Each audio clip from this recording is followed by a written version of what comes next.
जी हाँ, बेटी जब गर्भ में होती है तभी से उसके ऊपर तलवार लटकी रहती है।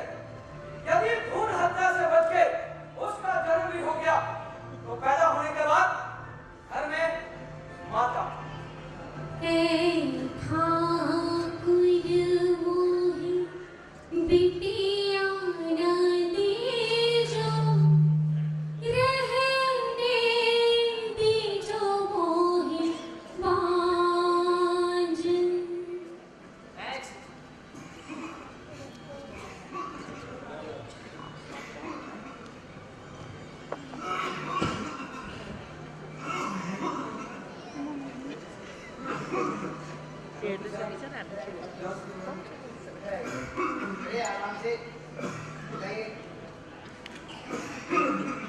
एक काम कीजिए, आप अपना नाम और पता इसको लिख दीजिए और 10,000 रुपए काउंटर में जमा करवा दीजिए, ठीक है? डॉक्टर साहब, गरीब आदमी हूँ मैं, इतने पैसे नहीं है हमारे पास, थोड़ा कम कर देते तो। गरीब हो तो यहाँ क्या करने आए हो? किसी सरकारी हॉस्पिटल में जाओ।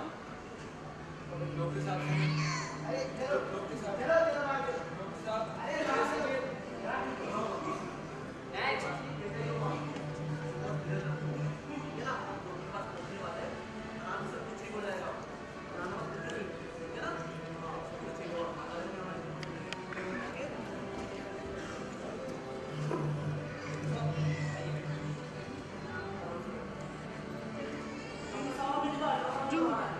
बिल्कुल, मैं तो ये फॉर्म तो अपने फॉर्म फिलअप कीजिए।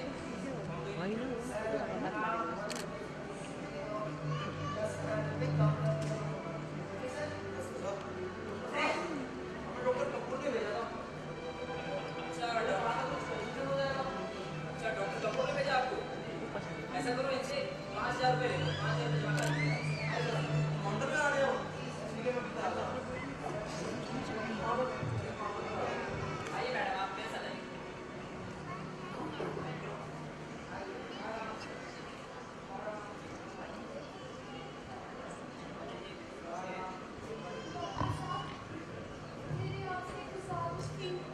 बोलिए क्या बात है? कि अगर मेरी जांच में बेटी भी आती है तो आप मुझे बेटा ही बताइएगा। ये क्या कह रहे हैं आप? देखिए, ऐसा नहीं हो सकता। ये तो हमारे प्रोफेशन के साथ धोखा होगा। तो क्या ये धोखा नहीं? मेरे बच्चे को मेरी कोख में मार दिया जाए। देखिए मैडम, आप समझने की कोशिश कीजिए। हाँ समझिए डॉक्टर साहब, एक झूठ जो किसी की जिंदगी बचा सकता है वो झूठ 1000 सबसे बढ़कर होता है। इस दुनिया में औरत का जन्म लेना तो जैसे जुर्म ही हो गया है। एक औरत के दर्द को सिर्फ एक औरत ही समझ सकती है। मैं आपकी बहन की तरह हूँ डॉक्टर साहब, मेरे दर्द को समझने की कोशिश करें। आगे आपके घर में आपकी माँ, आपकी बहन भी तो होती है। सही कहा आपने। आज मुझे एहसास हुआ कि मैं कितना गलत था। डॉक्टर साहब इधर आइए। आपका दिमाग तो ठीक है? अरे ऐसे ही चीज तो हमें मोटे पैसे मिलते हैं और फिर सोचिए हमें डॉक्टर कपूर का कमीशन भी देना पड़ेगा। अरे आप इसकी बातों में मत आइए, समझे? तू समझा रुके? मैं कोई दूसरा बच्चा नहीं समझा, और अपना ही दिमाग ज्यादा ना चलाया कर। अरे सोच, तेरी माँ भी एक औरत है, मेरी माँ भी एक औरत है, इन सब की माँ एक औरत है। अगर उन्हें भी कोख में ही मार दिया गया होता तो क्या तू, मैं, हम सब क्या आज यहाँ होते? क्या इस दुनिया में हम सब होते? और एक डॉक्टर अगर अपने मरीज की भावनाओं को नहीं समझेगा तो कौन समझेगा? चाहत की कोई सीमा नहीं होती और चाहत का कोई रूप भी नहीं होता। जी हाँ, चाहत के अनेक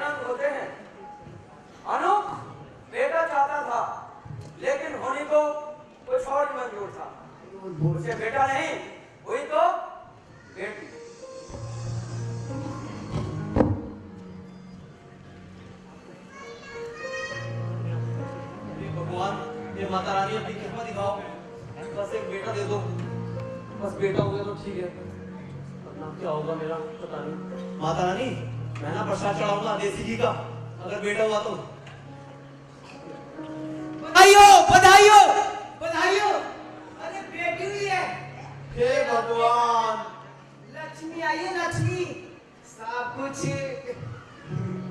किस बात की बधाई? तू पानी का बोझ को तू तेरा चल दे, दरबार कर दे। बेटी हुई है बेटी। बेटी के पैदा होने पर तेरा परेशान क्यों हो रहा है? अरे बेटी तो घर की लक्ष्मी होती है, घर की शान होती है, और तुम बेटी के पैदा होने में। हाँ, और जब यही शान तुम्हारी नाक कटवा दिया तब भैया माफ करना मुझे, मेरे घर में लक्ष्मी है, जाकर देख मेरे मंदिर में टंगी है, और एक ही लक्ष्मी काफी है मेरे लिए। बेटी धन लेकर भी आती है, धन लेकर जाती है, वो भी दहेज में। समझा तू? बात कर रहा है। अगर तुझे बेटी निकाल लिया तो सुन, मैं एक ऐसी संस्था को जानता हूँ जिसका नाम है संगम, जो ना सिर्फ ऐसी बेटियों को पालती है बल्कि उन्हें उच्च शिक्षा देकर कामयाब भी बनाती है। समझा? अपनी बेटी को वहां भेज दे। मेरा बच्चा था तो मैं ये भी कर लेता। जानता है उसकी माँ को मर जाएगी तो कभी ऐसा होने देगी। संस्था में डाल ले अपनी बेटी को, संस्था में डाल ले। बात कर रहा है। कैसी विचित्र विडंबना है इस देश की, कैसी विचित्र विडंबना। जिस देश में देवी को शक्ति के रूप में पूजा जाता है, उसी देश में आपको माँ चाहिए, बहन चाहिए, पत्नी चाहिए, प्रेमिका चाहिए, लेकिन बेटी नहीं। नहीं चाहिए बेटी। बेटी बोझ होती है, बोझ। उसको पालो, पोसो, फिर शादी कर दो, और शादी में इसको ढेर सारा दहेज दो। और अगर ऐसा ही हर औरत अपने कोख पर रहे बेटे के बारे में सोचे तो, और वही बेटा जो बाद में उस औरत को बोझ गए। अरे पहले ऐसे बेटे का 9 महीने अपनी कोख में बोझ सहो, और उसके बाद उसके जुल्म और उसके तानों का बोझ सहो। अरे ये दोस्त तो तुम मर्दों के दिमाग में है, जो रीति रिवाजों के नाम पर ठूसा गया है। अब और नहीं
आपको ऐसी बातें शोभा नहीं देती। अगर आपकी बहू को बेटी होती तो माता रानी की कृपा नहीं होती। आप भी एक औरत है, माता रानी भी एक औरत है, एक माँ है, इसलिए आपको ऐसी बातें नहीं सोचनी चाहिए। बेटा, मैं जानती हूँ मैं भी एक औरत हूँ। औरत होना न दुखदाई है, मैंने सहा है। माता जी यही तो बात है कि आपने सिर्फ सहा है, कुछ कहा नहीं। वक्त अपनी गति से चलता ही रहता है, कभी रुकता नहीं। जी हाँ, और वक्त का काम ही है ना रुकना। कल के छोटे छोटे मासूम बच्चे अब कुछ बड़े हो गए हैं, लेकिन बड़ों की सोच अभी भी वैसी है। अरे कलबूही, ढंग से साफ कर ले, ऐसे काम करेगी? तेरी माँ ने तुझे सर पे चढ़ा रखा है। दादी, अरे मेरा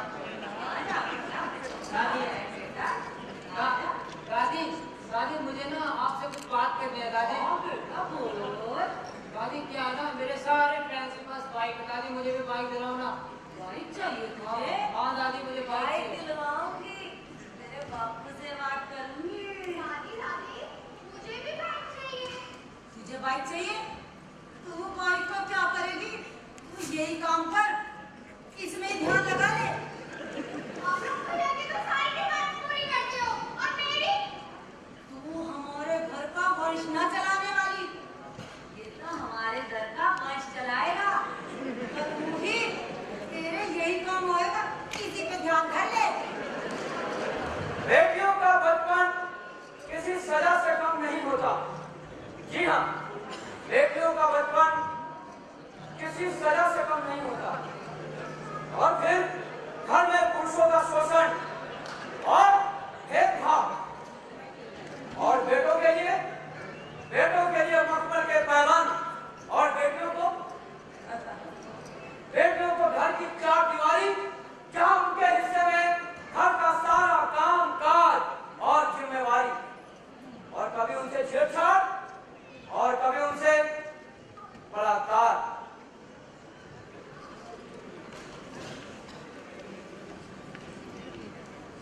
अब सुन सही, अब क्या करें? फिर भी बेटी नहीं चाहिए। घर का काम करे, घर का नाम करे, फिर भी बेटी नहीं चाहिए। घर की लक्ष्मी, ज्ञान की सरस्वती, फिर भी बेटी नहीं चाहिए। माँ का प्यार, पत्नी की सेवा मिले, फिर भी बेटी नहीं चाहिए। दुनिया को चलाने वाली, वंश को बढ़ाने वाली, फिर भी बेटी नहीं चाहिए। आसमान में उड़ने वाली, आगे ही आगे बढ़ने वाली, फिर भी बेटी नहीं चाहिए। खेल के मैदान से जंग के मैदान तक, फिर भी बेटी नहीं चाहिए। बेटी ना चाहने वालों, बस एक कारण तो बताओ मुझे कि क्यों, आखिर क्यों फिर भी बेटी नहीं चाहिए? बेटी अब जवान हो गई, बेटी की माँ परेशान हो गई। जी हाँ, जब बेटियां जवान हो जाती हैं तो उसकी माँ अक्सर परेशान हो जाती है। क्यों? क्योंकि जवान बेटी किसी तिजोरी से कम नहीं।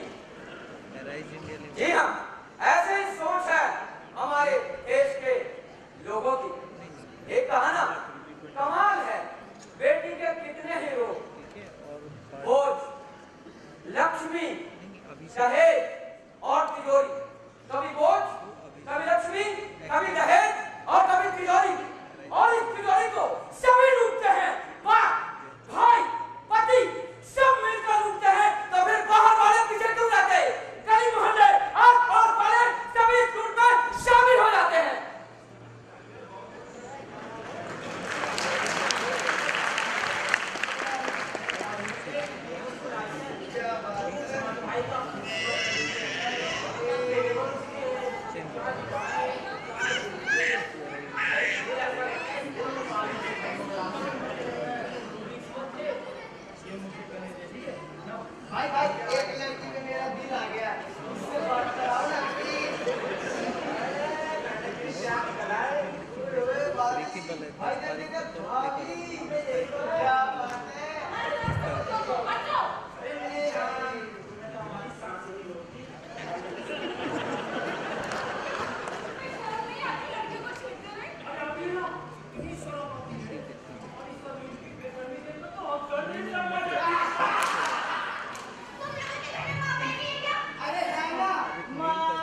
ये भी पुलिस से हो?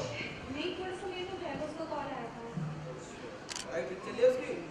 हाँ, सही चल रही है।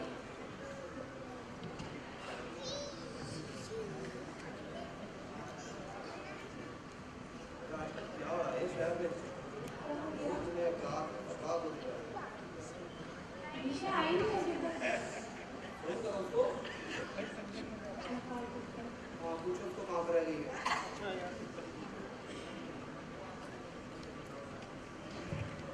क्या हुआ, फोन मिला नहीं उसका? एक्चुअली फोन लाइन हो गया। फोन लेकर आओ तो अंदर फ्रांस को बोलो। और निशा आ गई? क्या हुआ, इसको मत करो डर रहा है। हाँ, बोलो।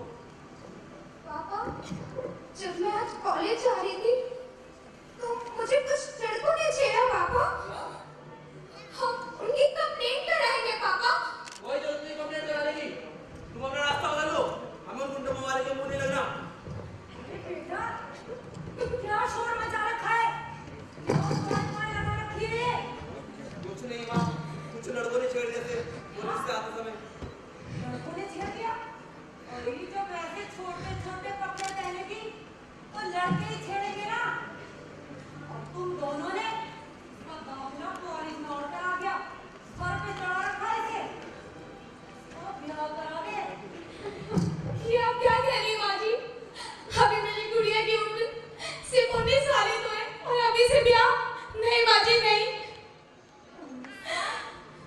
जब मेरा ब्याह हुआ था मैं 13 साल की थी और जब तेरा ब्याह हुआ था वो 15 की। यो तो फिर भी 19 की है। माँ, पर कदर के लड़कों ने छेड़ा तो इसमें मेरा क्या कसूर माँ? जैसा माँ बोल रही है वैसे होगा, समझे? इस देश में बेटियों को बोझ समझा जाता है। जी हाँ, जो बाप अपनी बेटी को बोझ समझता है वही बाप दहेज के बोझ के साथ अपनी बेटी को एक अनजाने घर में हवाले कर देता है। हाँ, सौंप देता है उसका, ये कहकर कि बाबुल की दुआएं लेती जा, क्या तुझको सुखी संसार मिले।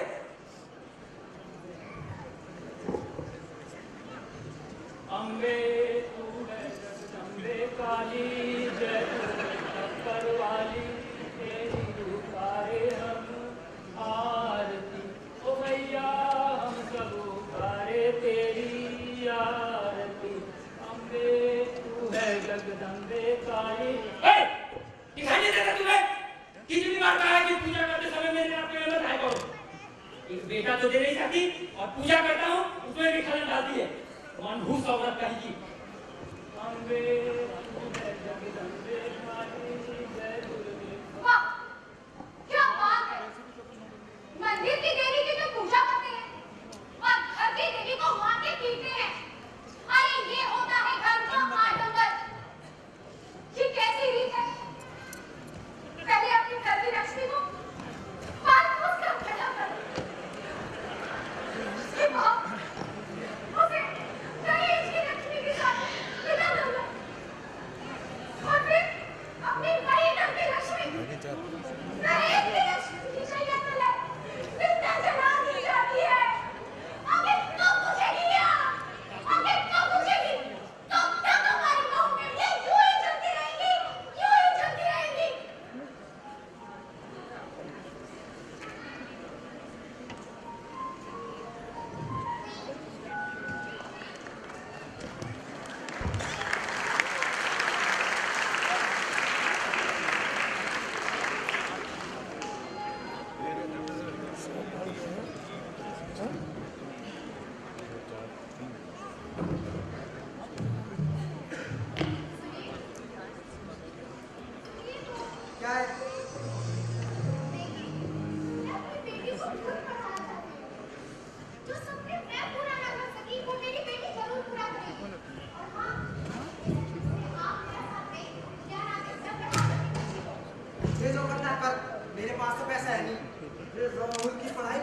बुढ़ापे का सहारा बनेगा। मैं पढ़ाऊंगी अपनी बच्ची को और इसके लिए कुछ भी करना पड़ेगा, करूंगी मैं। ये जो करना कर, मेरा दिमाग मत खा। कैसी विडंबना है देश की, जहां पर ज्ञान की देवी को सरस्वती समझा जाता है और घर की सरस्वती ज्ञान को तरसती। कैसी विचित्र विडंबना।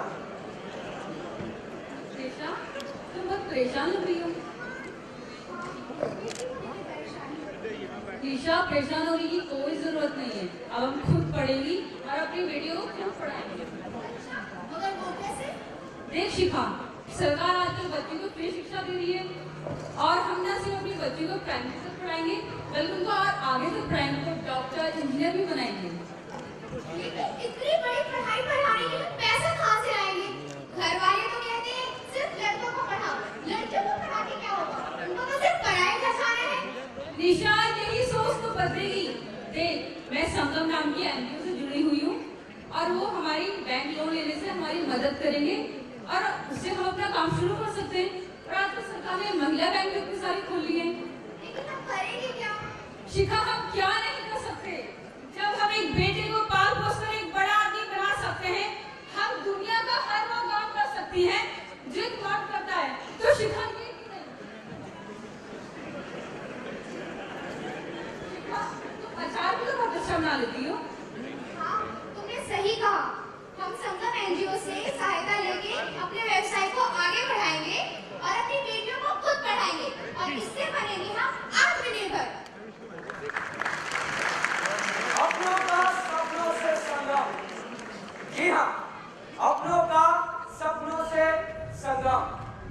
शिखा ने जो सपने देखे थे अपनी बच्ची के लिए, उन सपनों को पूरा करने में पूरा योगदान दिया संगम नाम की संस्था और उसकी दोस्त रितु ने।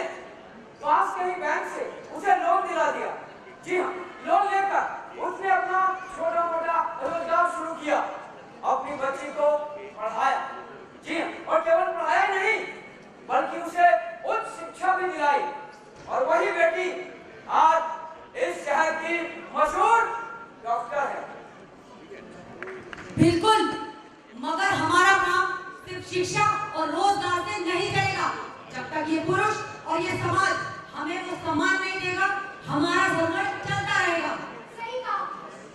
और इस संघर्ष में आखिरकार जीत सच्चाई की होगी, क्योंकि राम कितना ही सीधा कि अगली परीक्षा क्यों ना ले, एक ना एक दिन हाथ जोड़ के उससे माफी मांगता है, क्योंकि नारी अभिशाप नहीं वरदान है, लाचार नहीं बलवान है, जानवर नहीं इंसान है, बोझ नहीं सम्मान है।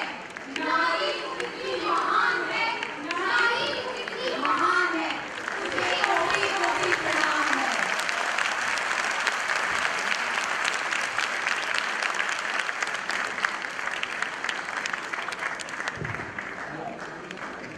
हेलो, यहाँ उपस्थित सभी मेहमानों का हार्दिक स्वागत एवं हार्दिक अभिनंदन।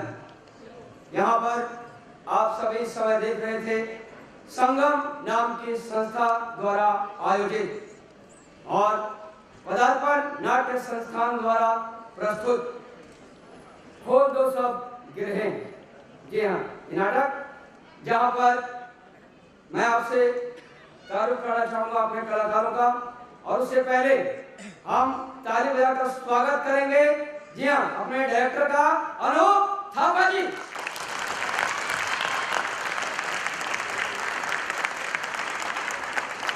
और कहीं ऐसा ना हो कि पहले नाम इनका ले लिया गया है तो थोड़े से नाराज हो जाए, तो इधर ताली इनके लिए बजा दीजिए, क्योंकि पदार्पण थिएटर के तो बॉस यही हैं। जी हाँ, दीपक भारद्वाज।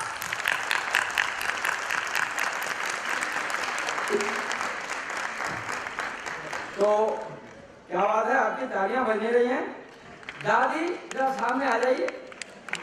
ये है फारूक। जी हाँ, फारूक दादी के किरदार में। हरीश इनका पोता, विपिन, ज्योति, महेंद्र, करण, शर्मा, कुणाल, शादाब, अश्वनी, शिखा, निशा, प्रीति,